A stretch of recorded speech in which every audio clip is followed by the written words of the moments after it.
بسم الله الرحمن الرحيم شهر رمضان الذي أنزل فيه القرآن هدى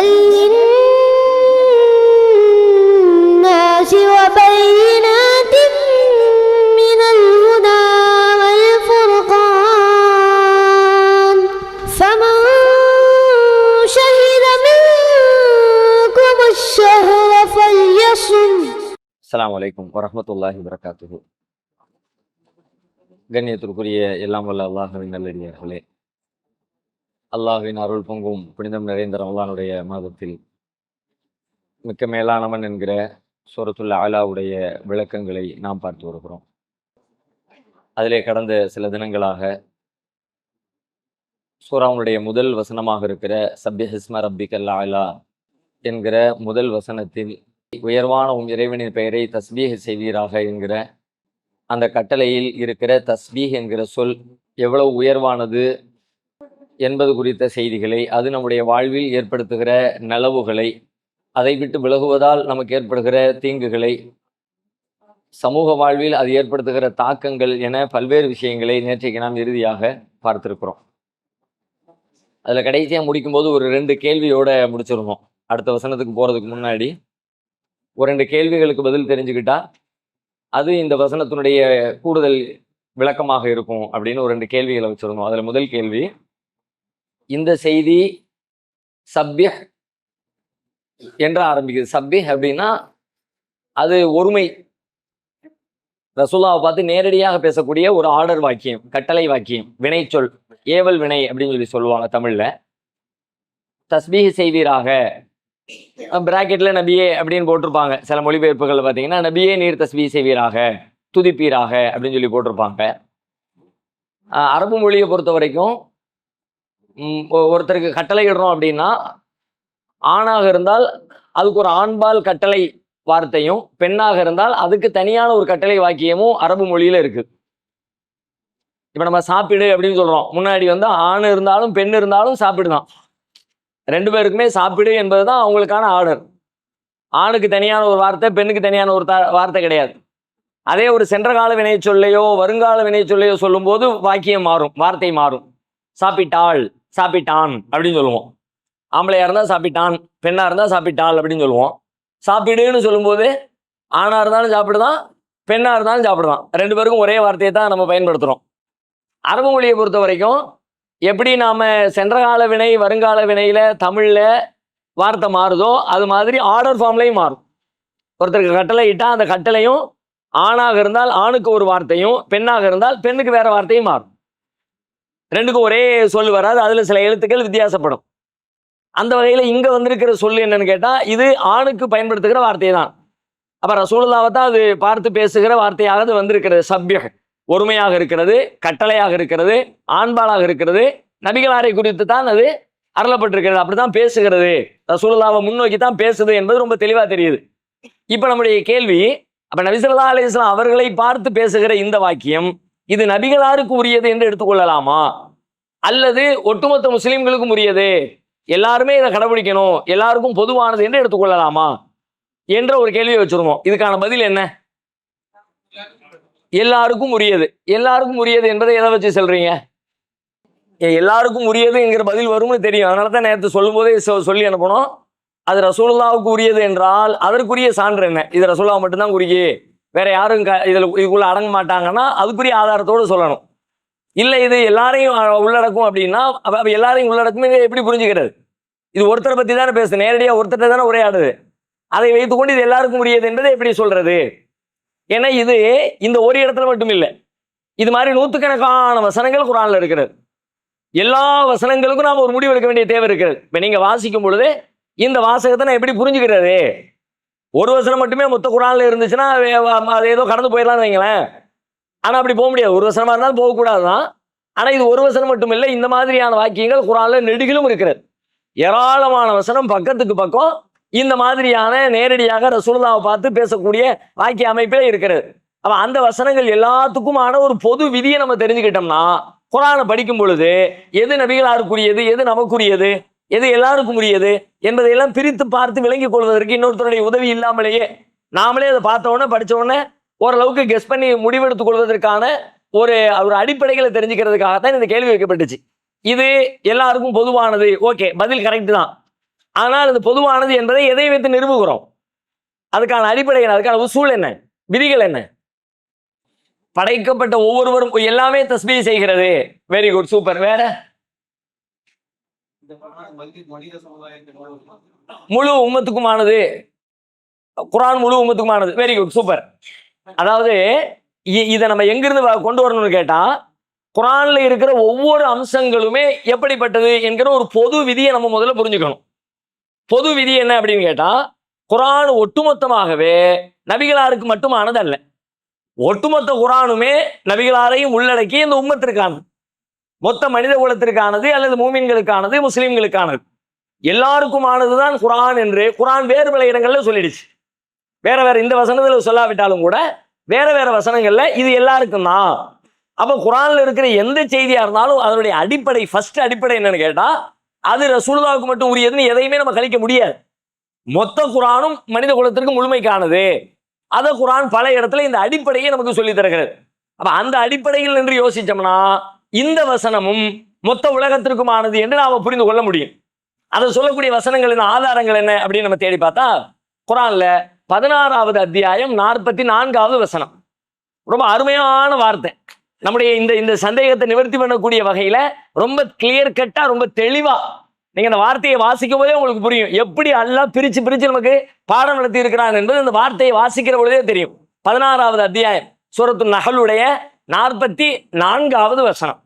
அதுல உள்ள அரபி வார்த்தையை பாருங்க, இப்படி ஆரம்பிக்குது. வஅன்ஸல்னா இலைக்க ذிக்ர, வஅன்ஸல்னா இலைக்க ذிக்ர லிதுபய்யின லின்னாஸ்.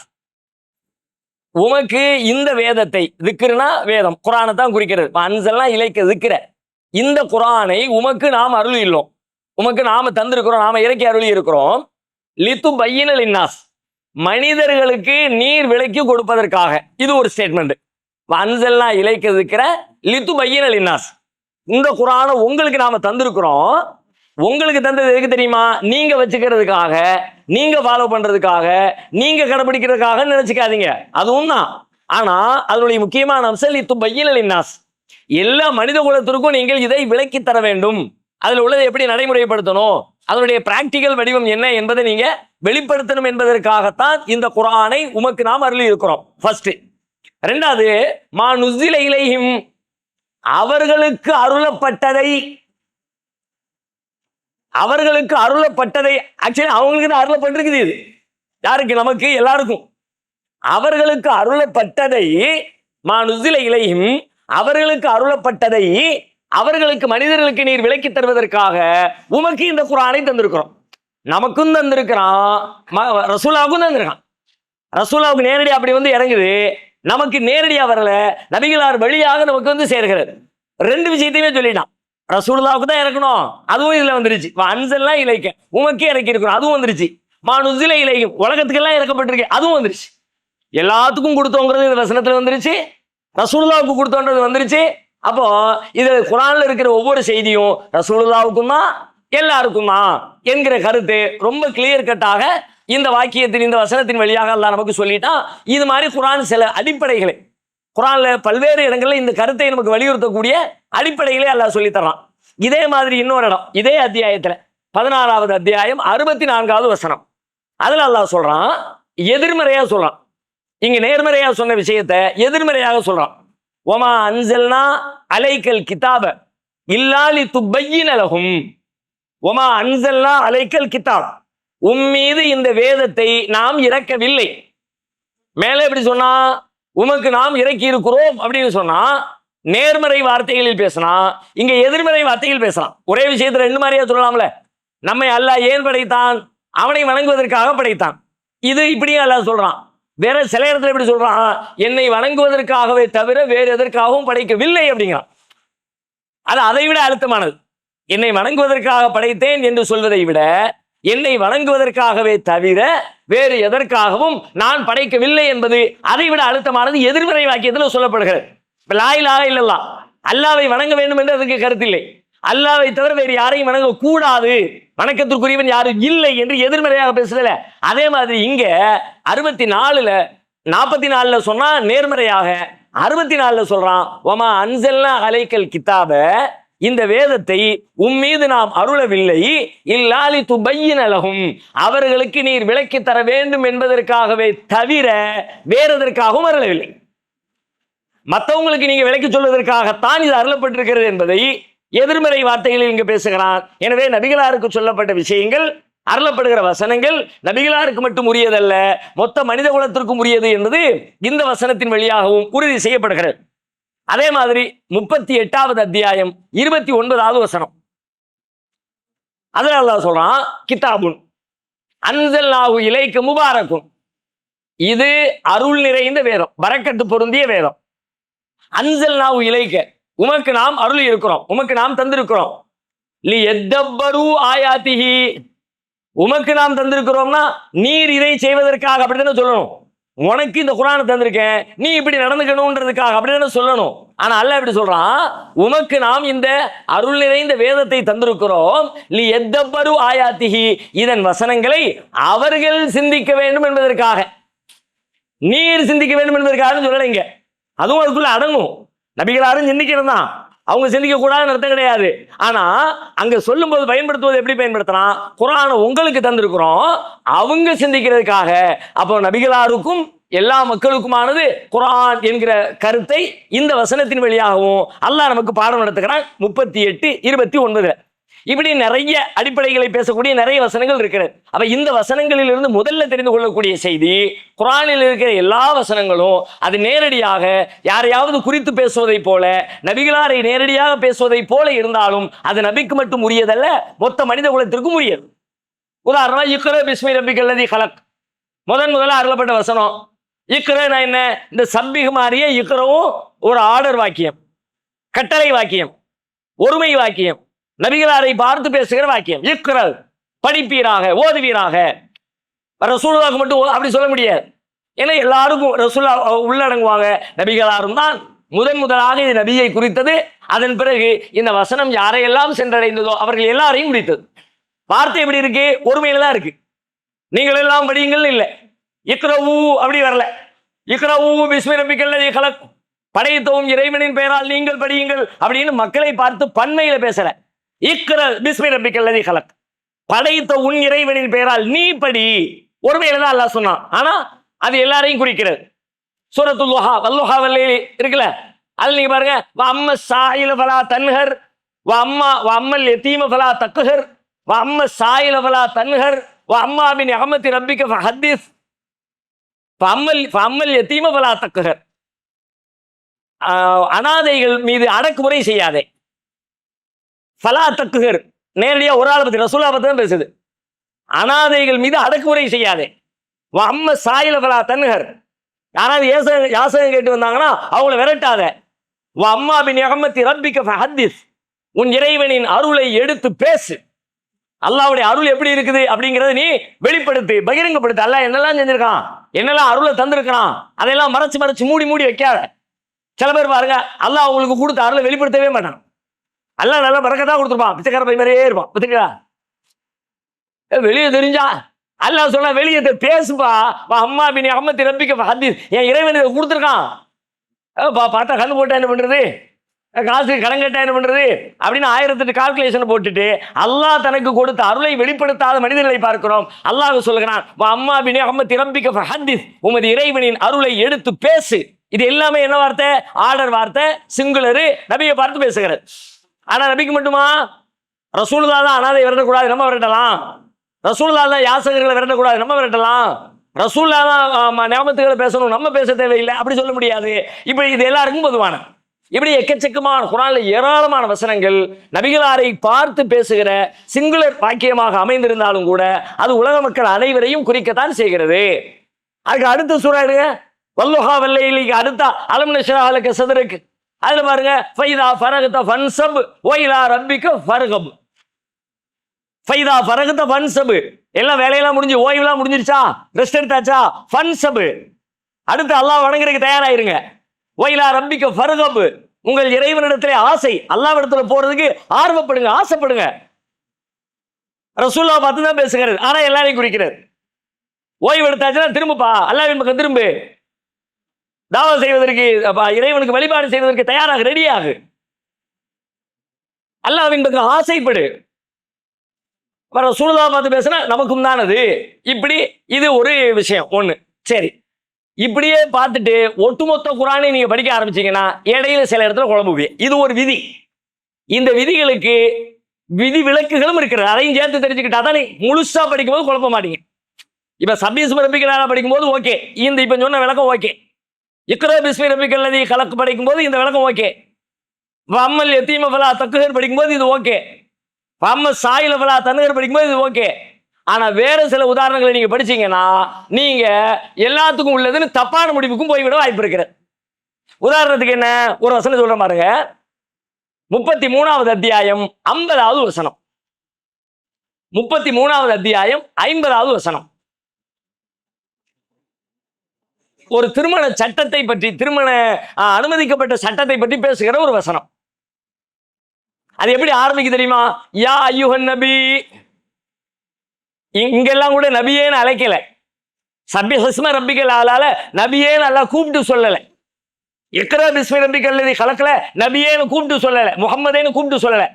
ஆனா இந்த வசனம் எப்படி ஆரம்பிக்குன்னு கேட்டா, யா அய்யுஹன் நபி ஸ்டார்டிங்கே வருது, ஓ நபியே, தூதரே அப்படின்னு அழைச்சு, இன்னா ஹலல்னா லக அஸ்வாஜக அல்லாத்தி ஆதைத உஜூரஹுன்ன, உங்களுடைய மனைவிமார்கள்ல யாருக்கு நீங்கள் மகர் தொகையை கொடுக்க வேண்டிய தொகையை கொடுத்துட்டீங்களோ அவங்கள அல்லாஹ் உங்களுக்கு ஹலால் ஆக்கி இருக்கிறான். பெண்ணுக்கு மகர் தொகையை கொடுக்க வேண்டியதை கொடுத்துட்டீங்கன்னா அந்த பெண்ணு உங்களுக்கு ஹலால். ஒமா மலக்கத்தி யமீனுக்க மிம்மா அஃபா அல்லாஹு அலைக்க, போர் கைதிகளாக கிடைச்ச பெண்கள், அடிமை பெண்கள் இருப்பாங்களே, அந்த பெண்கள் அல்லாஹ் உங்களுக்கு ஹலால் ஆக்கி இருக்கிறான். ஒபனாத்தி அம்மிக்க, ஒபனாத்தி அம்மாத்திக்க, ஒபனாத்தி ஹாலிக்க, ஒபனாத்தி ஹாலாத்தி கல்லாத்தி ஹாஜரன மகக்க, ஒரு பெரிய லிஸ்ட் போடுறான். உங்க அத்தா கூட பிறந்த அண்ணன் தம்பிமாருடைய பிள்ளைங்க, அக்கா தங்கச்சிமாருடைய பிள்ளைங்க, உங்க அம்மா கூட பிறந்த சகோதரருடைய பிள்ளைங்க, உங்க அம்மா கூட பிறந்த சகோதரியுடைய பிள்ளைங்க, இவங்க எல்லாத்தையும் எல்லாம் உங்களுக்கு ஹலால் ஆக்கி இருக்கிறான். நீங்க விரும்பினா கல்யாணம் முடிச்சுக்கலாம். உங்களோட ஹிஜ்ரத் செஞ்சு வந்த மூமின்கள் விரும்பினா கல்யாணம் முடிச்சுக்கலாம். நான் என்னைய உங்களுக்காக அர்ப்பணிக்கிறேன் அப்படின்னு யாராவது ஒரு பெண் வந்து தன்னை உங்களுக்காக அர்ப்பணித்தால் அந்த பெண்ணை நீங்க கல்யாணம் முடிச்சுக்கலாம். வம்ராஅத்த மூமினத்தன் இவ்வஹபத் நஃப்ஸஹா லின்னபி, நபிக்கு என்னை நான் அர்ப்பணிக்கிறேன் அப்படின்னு தானாக முன் வந்து ஒரு பெண் தன்னை அர்ப்பணித்தால் அப்படிப்பட்ட ஒரு மூமினான பெண்ணை மணந்து கொள்வதற்கு நபி விரும்பினால் அவருக்கு அனுமதிக்கப்பட்டிருக்கிறது. இதெல்லாம் குர்ஆன்ல தான் வருது. குர்ஆன் எல்லாருக்கும் பொதுவானது. குர்ஆன் எல்லாருக்கும் பொதுவானது என்கிற அடிப்படையில் இந்த வசனத்தை அணுகினால் நாம ஒரு பிழையான கருத்தின்பால் போவோம். ஏன்னா மொத்தத்தில் நமக்கு கல்யாணத்துக்கு லிமிட் இருக்குது. ரசூலுல்லாஹ் அன்லிமிட்னு நல்லா பேசலாம். இந்த வசனம் எப்படி பேசுது? அங்க முடிச்சுக்கலாம், அங்க முடிச்சுக்கலாம், இங்க முடிச்சுக்கலாம், இங்க முடிச்சுக்கலாம். ஒன்று முடிச்ச உடனே நிப்பாட்டிடு, ரெண்டு முடிச்ச உடனே நிப்பாட்டிடு, மூணு முடிச்ச உடனே நிப்பாட்டிடு கிடையாது. முடிச்சுக்கலாம் முடிச்சுக்கலாம் முடிச்சுக்கலாம் முடிச்சுக்கலாம் முடிச்சுக்கலாம். அந்த அனுமதியின் பேர் தான் ரசூலுல்லாஹ் நிறைய திருமணங்களும் செஞ்சாங்கல்ல. ஆனால் நம்ம எல்லாத்துக்கும் நிறைய திருமணம் செய்யற அனுமதி உண்டா? குர்ஆன் எல்லாருக்கும் பொதுவானது. பத்தியா குர்ஆன் என்ன சொல்லுது? இந்த முடிவுக்கு வர முடியாது. இந்த இடத்துல இது நபிகளாருக்கு மட்டும் பிரத்யேகமானது. அதை எதை வைத்து கணக்கிடுவது? எல்லாம் ரசூலுல்லாஹ்வுக்குரியது, எல்லா மூமின்களுக்குரியது, எல்லா உலக மூமின்களுக்கெல்லாம் பொதுவானது. ஆனா சில வசனங்கள் இது நபிகளாருக்கு உரியது அப்படின்னு பர்டிகுலரா இப்படி இருக்குதே, இந்த சட்டத்தை நான் எனக்கு எடுக்க முடியாத, அந்த விதி எப்படி எப்படி எப்படி தெரிஞ்சுக்கிறது? எப்படி நபியேன் ஸ்டார்ட் ஆகுது, அதை வச்சு தெரிஞ்சுக்கலாமா? முகம்மது இங்க நபியேனே வந்துருச்சு, யா அய்யுஹன் நபி, நபியே அப்படியே கூப்பிட்டுட்டான், அதை வச்சு முடிவு எடுத்துக்கலாமா? அப்படி எடுத்துக்கலாம்னு நீங்க சொன்னீங்கன்னா அதுவும் பிழையானது. ஏன் தெரியுமா? இன்னொரு வசனம் சொல்றேன். 33வது அத்தியாயத்தினுடைய முதல் வசனம், யா அய்யுஹன் நபி யுத்தகில்லா, ஓ நபியே அல்லாஹ்வை அஞ்சுவீராக. நபி மட்டும்தான் அல்லாஹ் அஞ்சணுமா? எல்லாருமே அல்லாஹ் பயப்படணும்ல. ஆனா இங்க எப்படி கூப்பிடுறான்? நபியே யா அய்யுஹன் நபி இத்தகில்லா, நபியே அல்லாஹ்வை பயப்படுவீராக. அப்ப என்ன அதுக்கு என்ன ரூல், என்ன விதி, என்ன அடிப்படை, எதை வச்சு புரிஞ்சுக்கிறது? அல்லாஹ் அருமையா சொல்லிட்டாங்க பதில். அந்த வசனத்திலே முழுசா படிச்சா அதுல இருந்து நமக்கு ஒரு விதி கிடைக்கும், ஒரு ரூல் கிடைக்குது. குர்ஆன்ல எல்லா மூமின்களுக்கும் தான் எல்லா சட்டமும். ஆனா ஒரு சட்டம் இது எல்லா மூமின்களுக்கும் உள்ளது இல்ல, இது ரசூலுல்லாஹ்வுக்கு மட்டும் பிரத்யேகமானது சொன்னா, பிரத்யேகமானது என்பதற்கான ஒரு தனித்த ஆதாரம் வேண்டும்.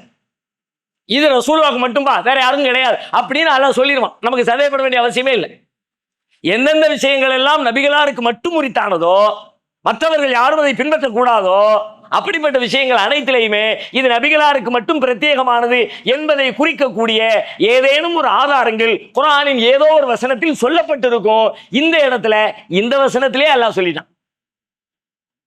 அது அதனுடைய தொடர்ச்சியில பின்னாடி படிங்க, அந்த லிஸ்ட் முடிஞ்ச உடனே வருமா பாருங்க. வம்ராத்த மூமினத்தின் வஹபத் நஃப்ஸஹா லின்னபியி இன் அராத நபியு அன் யஸ்தன்கிஹஹா ஹாலிஸத்தல் லக மின் தூனில் மூமினீன். ஏனைய மூமின்களுக்கு அல்ல, நபியே உமக்கு மட்டும் பிரத்யேகமாக. நீங்கள் அனாதை குழந்தைகளை ஆதரிக்க விரும்புகிறீர்களா? தந்தை இழந்து தரமான உணவின்றி நல்ல உடைகளின்றி சரியான வழிகாட்டுதலின்றி அனாதைகளாக வாழும் இந்த குழந்தைகளுக்கு உதவும் கரங்கள் தான் தாருல் இல்ம் உதவும் கரங்கள். அல்லாஹ்வின் உதவியால் 2010 10 குழந்தைகள் என்று ஆரம்பிக்கப்பட்ட இந்த உதவும் கரங்கள் சமூகத்தில் கவனிப்பாரற்று அதிகரித்து வரும் அனாதை குழந்தைகளை கருத்தில் கொண்டு தற்போது 160 குழந்தைகளுக்கு மேல் பொறுப்படுத்தி செயல்பட்டு வருகிறது. இவர்களின் கண்ணீரை துடைத்திட நீங்கள் தாராளமாக உதவுங்கள். உங்கள் ஜகாத் மற்றும் சதக்காவை அனுப்ப வேண்டிய முகவரி தாருல் இல்ம் நம்பர் 64 பார்த்தசாரை தெரு, பழைய வண்ணாரப்பேட்டை, சென்னை 21. வெப்சைட் தாருல் இல்ம் hh.com. தொடர்புக்கு 9840725020 9600055060. நமது தாருஸ்ஸலாம் வாழ்வியல் பயிற்சி மையத்தில் இஸ்லாத்தை கற்க வருவோருக்கு உணவு, தங்குமிடம், ஹத்னா, அபிடவிட் மற்றும் பெயர் மாற்றம் உள்ளிட்ட அனைத்தையும் செய்து கொடுக்க நபர் ஒருவருக்கு ரூபாய் 15,000 செலவாகிறது. இறையருளால் அதற்குரிய வாய்ப்பும் வசதியும் பெற்றவர்கள் ஒருவருக்கோ இருவருக்கோ தம்மால் இயன்றவருக்கு பொறுப்பேற்று இப்பணியில் தம்மையும் இணைத்துக் கொள்ளுமாறு அன்போடு கேட்டுக்கொள்கிறோம். இம்மையின் மூலம் மறுமையை வெல்லும் மகத்தான பணிகள் தொடர உங்கள் துஆக்களை கேட்கிறோம். சிந்தனை, செயல், பொருளாதாரம் உள்ளிட்ட அனைத்து வித ஒத்துழைப்பையும் உங்களிடம் எதிர்பார்க்கிறோம். உங்களுடைய ஜகாத் மற்றும் நன்கொடைகளை கீழ்கண்ட வங்கிக் கணக்கில் அனுப்பவும்.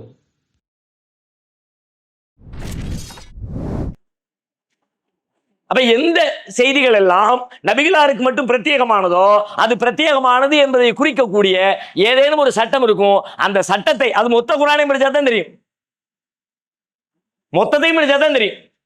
உதாரணத்துக்கு இன்னொரு சொல்றேன், இப்ப இந்த வசனத்துல நமக்கு கிளியர் ஆயிடுச்சு. அந்த வசனத்திலே அல்லாஹ் சொல்லிட்டான். இன்னொரு வசனம், ஒரு 2 நாளைக்கு முன்னாடி ஒரு கால்குலேஷன் ஒன்று போட்டோம். அந்த கால்குலேஷனை போடும்போது நிறைய பேர் பேர்ந்து மிளிச்சிங்க.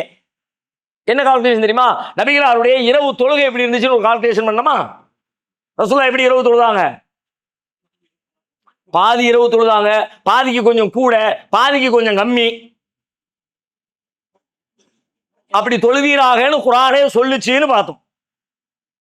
அப்படியே அது எப்படி ஜீரணிக்க முடியல.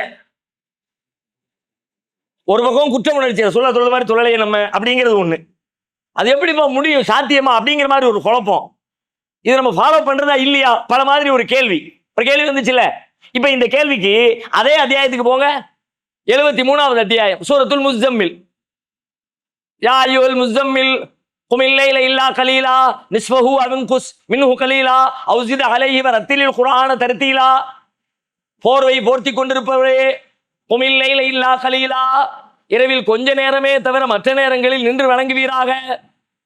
நிஸ்ஃபஹு அவ் இன்குஸ், பாதி இரவோ அல்லது அதை விட கொஞ்சம் குறைவாகவோ, அவு ஸித் அலைஹி அல்லது அதை விட கொஞ்சம் அதிகமாகவோ நீர் நின்று வணங்குவீராக. இப்ப ரசூலுல்லாஹ் பார்த்து தான் பேசுகிறது, நேரடி ஃபார்ம். இப்ப நபிகளாரை பார்த்து பேசுகிற இந்த வாக்கியம் இது நபிகளாருக்கு மட்டும் உரியதா? இது ஆர்டர் ஃபார்ம் தான். கும், எழுந்து தொழுவீராக, எழுந்து நிற்பீராக, வணங்குவீராக. குமில் லைல், இரவு நேரத்திலே எழுந்து நின்று வணங்குவீராக. இது யாருக்குரியது? பொதுவானதா எல்லாருக்கும் உரியதா? ரசூலுல்லாஹ்க்கு மட்டும் உரியதா? பொதுவானதா? அதனால தான் நம்ம இப்ப தொழுகிறோம் அப்படின்னு சொல்றீங்களா? அதனால தான் இரவுல தொழுகிறோம். அந்த மாதிரி தொழாட்டியும் இரவுல தொழுகிறோம், கம்மியா தொழுகிறோம். இதான் இந்த கட்டளை எல்லாருக்கும் உரியது நீங்க நினைக்கிறீங்க. இல்ல, இந்த கட்டளை எல்லாருக்கும் உரியது இல்லை. இது கட்டளை. இது கட்டளை. கட்டளை என்ன? செஞ்சே ஆக வேண்டிய கட்டளை, கட்டாயம் செய்தாக வேண்டிய கட்டளை. ரமலானுக்கு மட்டும் உரிய கட்டளை இல்லை, காலம் முழுக்க அவர்கள் எல்லா நாட்களிலும், காலம் முழுக்க அல்ல எல்லா நாட்களிலும், ரமலான் அல்லாத காலத்திலும் செய்தே ஆக வேண்டிய கட்டளை. போற ஓதிக்கிட்ட எந்திரிச்சின்னு தொழுகிறோம் சொல்ல தொழுதாங்க.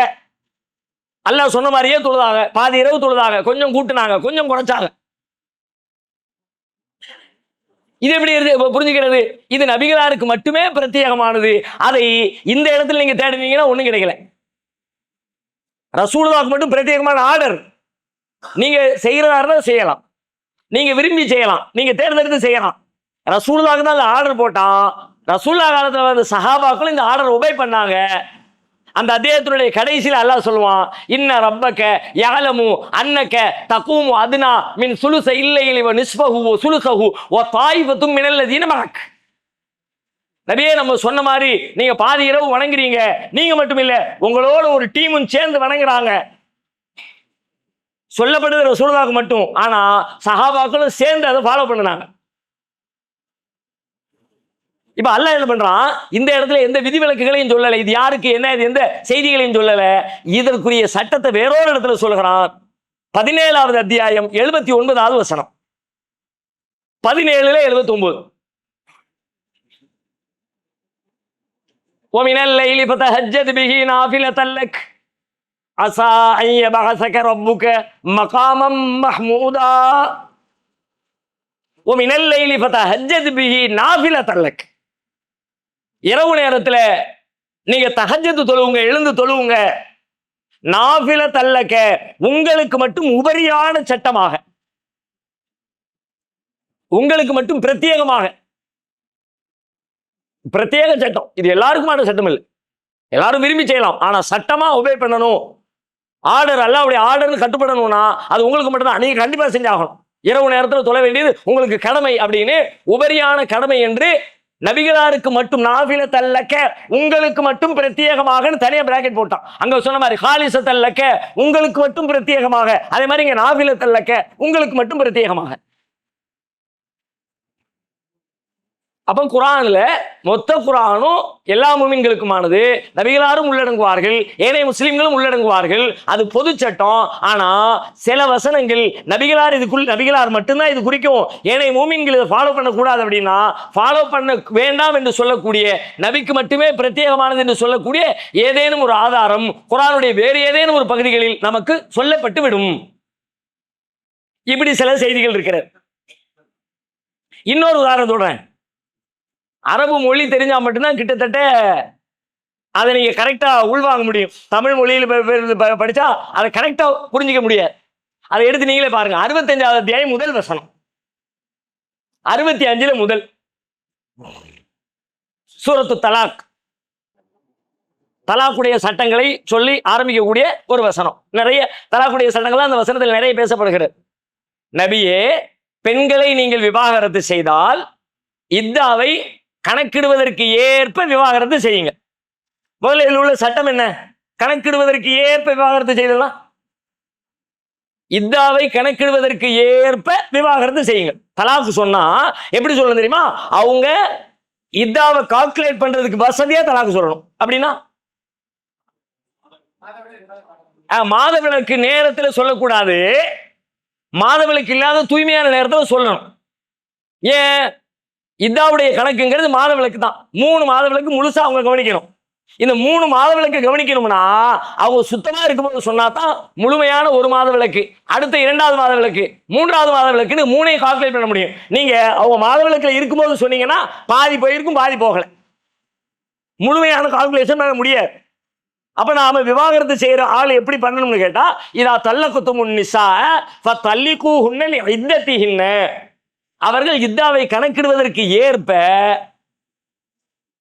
சுத்தமாக இருக்கிற நாட்களிலே விவாகரத்து செய்ய வேண்டும். தலாக்கு சொல்றது அப்படிதான். ஆனா எல்லாரும் எல்லா பள்ளிகளையும் எல்லாம் கவனிக்கிறாங்களா கேட்கிறாங்களான்னு தெரியல. இது ஒரு விதி, இது கண்டிப்பான விதி ஒண்ணு. சரியா? அடுத்து யாயு நபின்னு அழைக்கிறான், நபியே அழைச்சு பேசுறான்.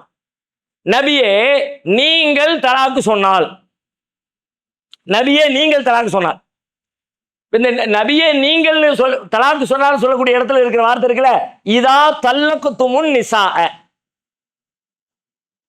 அந்த வார்த்தையை பாருங்களேன், அதை பாருங்க தெரியும், அரபு வார்த்தையை பாருங்க. இதா தல்லக்குத்துமுன் நிசா, நீங்கள் தலாக்கு சொன்னால் இருக்குல்ல, ரசூலுல்லாஹ் தலாக்கு சொல்லல. ரசூலுல்லாஹ் வாழ்க்கையில தலாக்கு சொல்ற சூழல் ஏற்படவே இல்லை. எந்த பெண்ணையும் ரசூலுல்லாஹ் விவாகரத்து பண்ணல. அந்த இடத்துல அழைப்பு ரசூலுல்லாஹ்வை பார்த்து இருக்குது. ஆனா நெசமா ரசூலுல்லாஹ்வை பத்தி அந்த விஷயம் பேசவும் இல்லை. எப்படி பேசுறேங்க? தல்லக்குத்தும் அப்படின்னு இருக்குல்ல, தல்லக்குத்தும் அப்படின்னா அது பன்மை வாக்கியம். தல்லக்குத்தே அப்படின்னா நீர், நபியே நீர் தலாக்கு சொன்னால், யா அய்யுஹன் நபி இதா தல்லக்குத்தன் நிசா, நபியே நீர் தலாக்கு சொன்னால், அது எப்படி வரணும்? இதா தல்லக்கு தன் நிசா, இங்க எப்படி வந்திருக்கு? தல்லக்குத்து முன் நிசா அப்படின்னா நீங்கள் தலாக்கு சொன்னார். கூப்பிடுறது நபியேன்னு கூப்பிட்டுட்டு மேட்டு நபியை பத்தியே இல்லை, நம்மளை பக்கம் திரும்பிடுது. அழைப்பு மட்டும் நபியே, ஏதோ நபியை பார்த்து நம்ம சொல்ல போறோம் அப்படின்னு பார்த்தா நபியை பார்த்து சொல்லவே இல்லை. இதா தல்லக்குத்து முன்னிசா, மேட்ரு நம்மள நோக்கி திரும்பிடு. எப்பா நீங்க எல்லாம் தலாக் பண்ணின்னு வச்சுக்கங்க, எல்லாரையும் பார்த்து பேசுறான். ஒரே வாக்கியத்துல ஒரு வசனத்துல ஒரு வரியில ஸ்டார்ட் பண்ணதை பார்த்தா ரசூலுல்லாஹ் மாதிரி தெரியுது, விஷயத்தை பார்த்தா வேற ஆளுங்க மாறிடுது. இப்ப இப்ப இப்ப இது குழப்பம்னு சொல்றதா, இதை தெளிவுன்னு சொல்ல, எப்படி இதை எப்படி புரிஞ்சுக்கிறது? இந்த மேட்ரு ரசூலுல்லாஹ் நோக்கி பேசுதா? அழைப்பு தான் ரசூலுல்லாஹ், ஆனா செய்தி ரசூலுல்லாஹ்வுக்கு அல்ல, மொத்த உம்மத்திற்கும். எதனாலன்னு கேட்டா, நபிகளார் இந்த உம்மத்தினுடைய பிரதிநிதி என்கிற அடிப்படையில நபிகளார் ஒரு 10 பேருடைய பிரச்சனை, அந்த பிரச்சனைக்காக வேண்டி ஒரு முக்கியமான ஆளு, அவங்களுடைய லீடர் வந்து பேசுறார். தம்பி அப்படின்னு அவர் கூப்பிட்டு முதலாளி பேச ஆரம்பிக்கிறார். தம்பின்னு கூப்பிட்டதுனால மேட்ரு தம்பிக்கு இல்லை, அழைப்பு தம்பியை நோக்கி. ஆனா சொல்லப்படுற விஷயம், நீங்க எல்லாம் ஒழுங்கா வேலையை பார்த்தா, இந்த நீங்க எல்லாமல யாரு தம்பிக்கு உள்ளது இல்லை, மொத்த மக்களையும் பார்த்து லேபர்ஸை பத்தி பேசுறோம். இதே மாதிரி அல்லாஹ் இங்க பேசுறான், நபிகளாரை நோக்கி அழைக்கிறான், நபியே என்று அழைத்து விட்டு. ஆனா மொழிபெயர்ப்புல உள்ள சிக்கல் பாருங்க, நீங்கள் போட்ட உடனே ரசூலுல்லாஹ்வை தான் குறிக்குதோன்னு நம்ம நினைச்சுவோம். அரபு மொழியை தெரியலாட்டி முடியவே முடியாது. சில மொழிபெயர்ப்புகளை என்ன பண்ணிருக்காங்க தெரியுமா? பக்கத்துல சைடுல இன்னும் குழப்பம் தர்ற மாதிரி பலர் அப்படின்னு ஒரு வார்த்தையை பிராக்கெட்ல போட்டு விட்டுருக்கான். நீங்கள் போட்டு நீங்களுக்கு பக்கத்துல பலர். அப்படி யாருடைய மொழிபெயர்ப்பு இருக்கா பாருங்க, இருக்கா? நீங்கள்லாம் இருக்குது. வேற ஏதாவது ஒரு மொழிபெயர்ப்பு, சில மொழிபெயர்ப்புகள் அப்படி பண்ணியிருக்கிறாங்க. நீங்கள் போட்டுட்டு நீங்களுக்கு பக்கத்துல பலர், ஒண்ணுமே புரியாது. நீங்கள் பலர் தலாக்கு சொன்னால், ஒருத்தர் தானே தலாக்கு சொல்லுவாங்க, கூட்டமாக எல்லாம் டீமா நின்றுக்கிட்டா மொத்த பொண்ணடி வேணாம், ஒருத்தையும் சரியில்லை, ஊரே சேர்ந்தா தலாக்கு சொல்லுவோம்.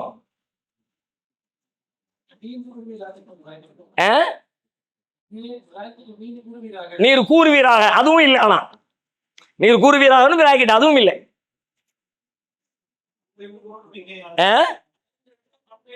பன்மைன்னு போட்டிருக்கணும். அப்படி போட்டிருந்தா கூட இன்னும் ஒரு தெளிவு இருக்கும்.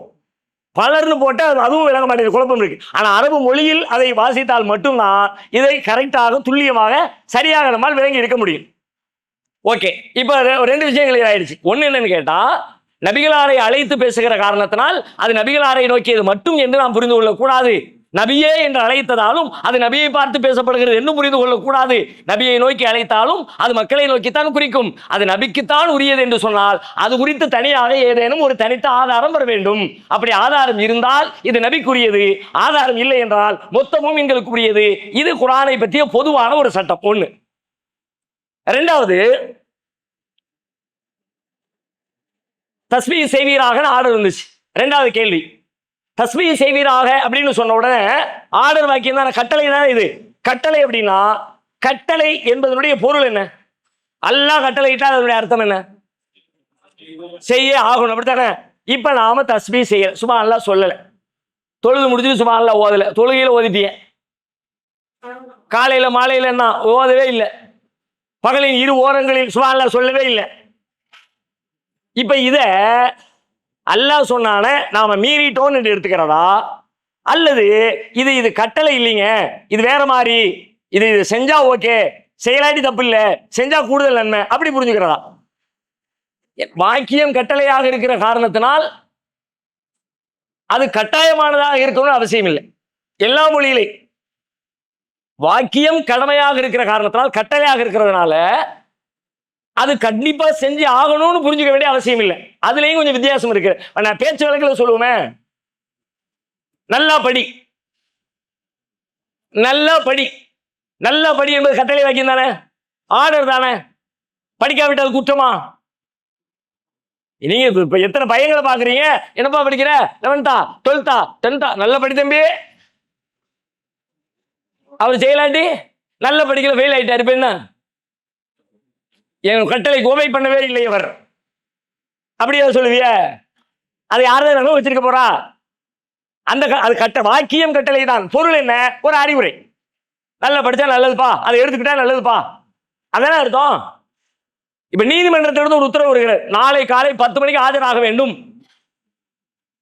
நாளை காலை 10 மணிக்கு ஆஜராக வேண்டும். கட்டளை இல்லாட்டி தூக்கி போட்டு மிதிப்பார், பிடிவாரன்னு போடுவார், தூக்கி ஜெயிலில் வைப்பார். இப்போ செஞ்சே ஆகணும், அவருடைய கட்டளை செய்தாகணும். இவர்களுடைய கட்டளை செய்தாக வேண்டியதில்லை. டாக்டர் சொல்கிறார், தினசரி நீங்கள் காலையில் வாக்கிங் போக வேண்டும், நடக்க வேண்டும், நடைபயிற்சி செய்ய வேண்டும். வாக்கியத்தை பாருங்க, ஆர்டர். போகல, டாக்டர் இழுத்து ஊசி போட்டுருவார். சொன்ன நேரத்தை போனியா, போகல, கூட ஊசி போடு, ஊசி போடுவாரா? இல்லை தானே? அப்ப அந்த ஆர்டருக்கு என்ன அர்த்தம்? தினசரி நீங்கள் வாக்கிங் செல்ல வேண்டும் என்று சொன்ன வார்த்தைக்கு ஆர்டர், வாக்கியம் ஆர்டர் தான். ஆனா அது பின்பற்றினால் நலம், பின்பற்றாவிட்டால் அது ஒண்ணு சார்ந்தது. நீதிமன்றம் சொல்லும் போது பின்பற்றினால் நலம் அல்ல, பின்பற்றி ஆக வேண்டும். அதுபோல அல்லாஹ்வுடைய வார்த்தைகளிலேயும் நம்முடைய மொழியில எப்படி இருக்குதோ, அல்லாஹ்வுடைய வார்த்தைகளிலையும் பின்பற்றி ஆக வேண்டிய ஆர்டர், பின்பற்றினால் சிறந்தது என்கிற ஆர்டர், பின்பற்ற விரும்புகிறவர் பின்பற்றி கொள்ளலாம் என்கிற அனுமதிக்கப்படுகிற ஆர்டர், பின்பற்றி தான் பாரு உன்னை என்ன பண்றோம் பாரு அப்படின்னு பின்பற்ற கூடாது என்பதையே பின்பற்றி என்கிற வார்த்தைகள் சொல்லப்படுகிற ஆர்டர். ஆர்டர் தான் போடுவான் அல்ல, ஆனா அந்த ஆர்டரை படிச்சு பார்த்தா படிச்சுட்டு செஞ்சிடக்கூடாது, செய்யுமா அல்லாதான் சொல்லிட்டான், செஞ்சுட்டு அதை செய்யாதே என்பதற்கு செய்யுமா அல்ல. நம்மளே அப்படி சொல்லுவோம்ல. இப்படி பல வகை இருக்கிறது. இப்போ இந்த சப்ஜெக்ட் என்பதை எந்த வகையில சேர்க்கிறது? இது கட்டளை கண்டிப்பாக செய்ய வேண்டியதா, அல்லது செய்தால் நன்மை என்று புரிந்து கொள்வதா, அல்லது செய்யலாம் அனுமதி என்று புரிந்து கொள்வதா, இல்லது செய்யக்கூடாது என்கிற அர்த்தத்தில் புரிந்து கொள்வதா? செய்தால் நன்மை எதை வச்சு சொல்றீங்க? எல்லாத்தையும் சேர்த்து மாத்து பார்த்தா ஓகே, செஞ்சா நன்மை, ஓகே, நல்ல பதில் தான், கரெக்டான பதில் தான். எல்லா விஷயத்தையும் தொகுத்து பார்த்தா இப்படி ஒரு கருத்து நமக்கு கிடைக்கிறது. அதுக்கு எளிமையான இன்னும் ஒரு சரியான பதில் இருக்கிறது. என்ன பதில் தெரியுமா? கண்டிப்பா செய்தாக வேண்டும் என்று சொன்னால் அதற்கான இன்னொரு விதி இருக்கிறது. செய்யாவிட்டால் எதற்கெல்லாம் தண்டிப்பேன் என்று அல்லாஹ் சொன்னானோ அதுவெல்லாம் செய்தாக வேண்டிய கட்டாய கடமை. அகைமுஸ்ஸலா, தொழுகை நிலைநாட்டுங்கள். அல்லாஹ் பல மாதிரி சொல்லுவான்பா, செஞ்சா நன்மை, அப்படியெல்லாம் போக முடியாது. போக தொழுகலாட்டி போடனையில சாத்துவான் சொல்லிட்டால, சக்கரை நரகத்தில் போடுவான். ஆத்து ஜக்கா, ஜகாத்தை கொடுங்கள், அல்லாஹ் பல நல்ல விஷயங்களை சொல்லி இருக்கிறான் அப்படின்னு கடந்துலாம் போக முடியாது. செஞ்சுதான் ஆகணும். செய்யலாட்டி நரகம், சூடு போடப்படும். அல்லாஹ்வுடைய பாதையில ஜகாத்து கொடுக்காம சேர்த்து வச்ச தங்கம் வெள்ளி எல்லாத்தையும் சூடு பண்ணி அவனுடைய நெற்றியில விழாப்புறத்துல சூடு போடப்படும். அப்போ எந்த கட்டளைக்கு நீங்கள் கட்டுப்படாவிட்டால், செயல்படுத்தாவிட்டால் தண்டனை என்று வருகிறதோ அந்த கட்டளை கட்டாயம் செய்ய வேண்டிய கடமை என்று அர்த்தம். ஒண்ணு. இரண்டாவது, அது குறித்து சொல்லப்படாதது இடம் பொருளுக்கு ஏற்ப ஒன்று அனுமதியாகவோ, மேல் வசனம் கீழ் வசனம், அது குறித்து சொல்லப்படுகிற சூழல்களை வைத்து ஒன்று அனுமதியாகவோ, அல்லது செய்யக்கூடாது என்கிற தடையாகவோ, அல்லது செய்யலாம் என்கிற அனுமதியாகவோ நாம மாற்றி புரிந்து கொள்ள முடியும். உதாரணத்துக்கு சொல்றேன், 2வது அத்தியாயம் 282வது வசனம், குர்ஆன்லயே ஆகப்பெரிய வசனம். குர்ஆன்ல இந்த வசனம் தான் ரொம்ப பெரிய வசனம். எதை பற்றி பேசுகிற வசனம்? பொருளாதாரத்தை, குறிப்பாக கடன் கொடுக்கல் வாங்கலை பற்றி பேசுகிற வசனம். யா அய்யுஹல்லதீன ஆமனூ இதா ததாயன்தும் பிதைனின் இலா அஜலின் முஸம்மன் ஃபக்துபூ. மூமின்களே, நீங்கள் ஒருத்தருக்கு ஒருத்தர் கடன் கொடுத்து வாங்கி கொள்ள வேண்டிய சூழல் வந்தால் குறிப்பிட்ட தவணை குறிப்பிட்டு அதை நீங்கள் எழுதி வைத்துக் கொள்ளுங்கள். ஃபக்துபூஹு, அதை எழுதிடுங்க. பெரும்பாலும் நம்முடைய நெருக்கு வட்டத்தில் இதை செய்வோமான்னு கேட்டா பெரும்பாலும் இல்லை. கடைசியில் பின்னாடி முழிப்போம், அது வேற விஷயம். அன்னைக்கே எழுதி வச்சிருந்திருக்கலாம், உன்னை நம்பி கொடுத்தேன், அது பின்னாடி. ஆனா முன்னாடி மச்சாண்டு போய் எப்படி எழுதி கேட்கறது? சொந்த அக்கா புருஷன், அது நல்லா இருக்காதுல்ல. சிறு வயசுல இருந்தே பழகி இருக்கம்பா, அவன்கிட்ட போய் எழுதி தான்னு சொல்லி கேட்டா நல்லா இருக்குமா? அப்படியெல்லாம் கேட்டு நினைச்சு யோசிச்சு எழுதாம விட்டுட்டிய. இப்ப எழுதாம விட்டதுக்காக வேண்டி நீங்க கொடுத்த கடனுக்காக நீங்கள் எழுதவில்லை, அல்லாஹ் கூப்பிட்டு நான் உனக்கு எழுத சொன்னேன், நீ ஏன் எழுதலை என்று கடனை எழுதாததற்காக நம்மை தண்டிப்பானா? தண்டிக்க மாட்டான். அப்போ செஞ்சா நல்லது. அததான் ஃபிக்கு வார்த்தையில சொல்லும்போது சொல்லுவாங்க, முஸ்தஹப்பும்பாங்க, விருப்பமானது செஞ்சா நல்லதுப்பா அப்படின்னு சொல்லக்கூடிய முஸ்தஹப் அப்படின்னு ஒரு கேட்டகரி சொல்லுவாங்கல்ல, அதுக்கு தான் செஞ்சா நல்லது. ஓகேயா? ஒண்ணு. அடுத்து பாருங்க, 5வது அத்தியாயம் 2வது வசனம், சூரத்துல் மாயிதாவுல 2வது வசனம், ஹஜ் கிரியைகளை பற்றி பேசக்கூடிய வசனம். அதுல இடையில ஒரு துண்டு வருகிறது, ஒய்தா ஹலல்தும் ஃபஸ்தாது, ஒய்தா ஹலல்தும் ஃபஸ்தாது, நீங்கள் ஹலால் ஆகிவிட்டால், அதாவது எஹ்ராம கலைஞ்சிட்டீங்கன்னா, ஹஜ்ஜுக்கு போனவங்க ஹஜ்ஜுடைய கிரியைகளை முடிச்சு எஹ்ராம கலைஞ்சிட்டீங்கன்னா அடுத்து என்ன செய்யணும் தெரியுமா? ஃபஸ்தாது, எல்லாம் வேட்டைக்கு போங்க, வேட்டையாடுங்கள். இன்னைக்கு ஹஜ்ஜுக்கு போற யாராவது வேட்டையாடிட்டு வர்றாங்களா? குர்ஆன் சொல்லுது, வைதா ஹலல்தும் ஃபஸ்தாது, எஹ்ராம்ல இருந்து வெளியே வந்துட்டா எல்லாம் வேட்டையாடு, ஃபஸ்தாது, வேட்டையாடுங்கள். இது எப்படி புரிஞ்சுக்கிறது? ஆடரா ஹஜ்ஜுடைய கிரியைகளில் ஒன்றா ஒன்னா சொல்லிட்டு வர்றான், தவாஃப் செய்யுங்க, அங்கே அரஃபால இருங்க, மினால இருங்க, அதெல்லாம் முடிச்சுட்டு கல்லறிங்க, எல்லாம் முடிச்சுட்டு யாராவது கலந்துருங்க, முடியெல்லாம் வெட்டிடுங்க, மொட்டையெல்லாம் போட்டுருங்க. மொட்டையெல்லாம் போட்ட உடனே எல்லாம் ஆயுதத்தை தூக்கிட்டு, துப்பாக்கியோ வில்லோ வேலோ என்னத்தையும் ஒன்று தூக்கிக்கிட்டு எல்லாம் காட்டுக்கு போய் வேட்டையாடுங்க. கிட்டத்தட்ட அந்த கருத்து தான் தருகிறது. வைதா ஹலல்தும் ஃபஸ்தாது, எஹ்ராம கலைஞ்சிட்டீங்கன்னா நீங்க வேட்டையாடுங்க. இது எப்படி? இது இந்த சட்டத்தை எப்படி புரிஞ்சுக்கிறது? இது எந்த கேட்டகரி? அனுமதி. Very good, very good. ஏன் அப்படின்னா இந்த அனுமதி எப்படி புரிஞ்சுக்கிறோம்? இதுக்கு முன்னாடி ஒரு தடை இருந்துச்சு, எஹ்ராமோடு இருக்கும் பொழுது வேட்டையாடுவதற்கு தடுக்கப்பட்டிருந்துச்சு. இப்ப அல்லாஹ் அந்த தடையை நீக்கிறான். இப்ப பிரச்சனை இல்லப்பா, இப்ப நீ வேட்டையாடுனா பிரச்சனை இல்லை. அல்லாஹ் அப்படித்தான் சொல்ல வரான். ஏற்கனவே செய்யக்கூடாதுன்னு சொன்னேன், அதனால இப்ப இதை செய்தால் தப்பு இல்லை, விரும்பினா செஞ்சுக்க, தேவைப்பட்டா செஞ்சுக்க, செஞ்சு ஆகணும்னு கட்டாயம் இல்லை, அனுமதி. எங்கெல்லாம் ஒரு தடைக்கு பின்னால் ஆர்டர் வருகிறதோ அது ஆர்டர் அல்ல, ஒபே பண்ண வேண்டிய கட்டளை அல்ல, நீங்கள் செயல்படுத்துவதற்கு உங்களுக்கு அனுமதிக்கப்பட்டிருக்கிறது. இதே மாதிரி இன்னும் சில உதாரணங்களை பார்க்கலாம். ஜும்மாவுடைய தொழுகை முடிந்து விட்டால் 62வது அத்தியாயம் 10வது வசனம், ஜும்மாவுடைய தொழுகை முடிந்து விட்டால் ஃபைதா குலியத்தி ஸலாத்து ஃபந்தஷிரு ஃபில் அர்லி வப்தகு மின் ஃபضலில்லாஹ், பூமியிலே பரவி சென்று அல்லாஹ்வின் அருளை தேடுங்கள். நேரா வீட்டில் போய் சாப்பிட்டு தூங்கிட்டேன். ஜும்மா முடிஞ்சது, அதுவும் சம்மர்ல பயங்கரமான ஹாட்டு, ஏசியும் சரியா வேலை செய்யல, மொத்தத்தில் இவ்வளோ பெரிய இடத்துக்கு 3 ஏசி 4 ஏசி தான் போட்டுருந்தாங்க, உட்காரவே முடியல. எப்பண்டா முடியும்னு பார்த்தாரு, போனவன வயிறு முட்டை அடிச்சு ஜம்முன்னு படுத்து தூங்கிட்டாரு. எஞ்சி அசருக்கு தான் எஞ்சாரு 4 மணிக்கு. அல்லாஹ் சொல்லலாம், தொழுகு முடிஞ்சுதா ஃபந்தஷிரு ஃபில் அர்லி, பூமியில போ, வப்தகு மின் ஃபضலில்லாஹ், வியாபாரம் பண்ணு, பிசினஸ் பண்ணு, பணத்தை தேடு, பொருளாதாரத்தை தேடு. இது எப்படி எடுத்துக்கிறது? ஏற்கனவே தடை இருந்துச்சு, தொழுகிற நேரத்துல பிசினஸ் பண்ணக்கூடாது, இப்ப அல்ல நீக்கிட்டான், முடிஞ்சிருச்சுன்னா பிரச்சனை இல்லப்பா. அப்ப ஒரு தடைக்கு பிறகு கட்டளை வந்தால் அந்த கட்டளைக்கு பேர் அனுமதி என்ற அர்த்தம். தடைக்கு பிறகு கட்டளை வந்தால் கட்டளை அனுமதி. தண்டனை உண்டு என்று சொல்லப்பட்டால் கட்டாயம் செய்ய வேண்டும். எதுவும் சொல்லப்படாவிட்டால் உங்களுக்கான விரும்பத்தகுந்த ஒரு வகையில் இந்த அறிவுரை உங்களுக்கு சொல்லப்படுகிறது என்று அர்த்தம். ஓகேயா? இன்னொரு பாருங்க, 41வது அத்தியாயம் 41வது வசனம், 41 41,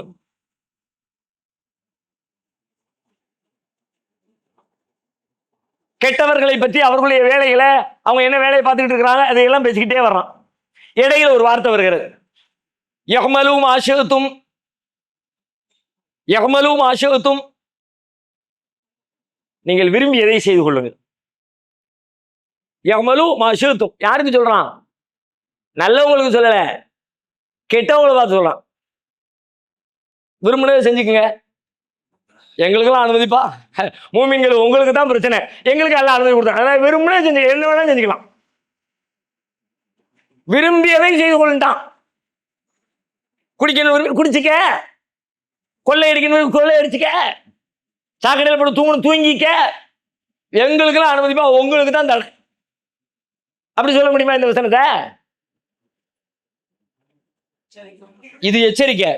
நீ செய்ய, நீ செய், நம்ம தானே வருவ. நம்மளே பேசுவதை சொல்லுவோம்ல, நீ செஞ்சுதான் பாரு, செஞ்சு காட்டு, நீ அடிச்சு காட்டு, அடித்து காட்டு அப்படின்னு ஆர்டர் ஃபார்ம்.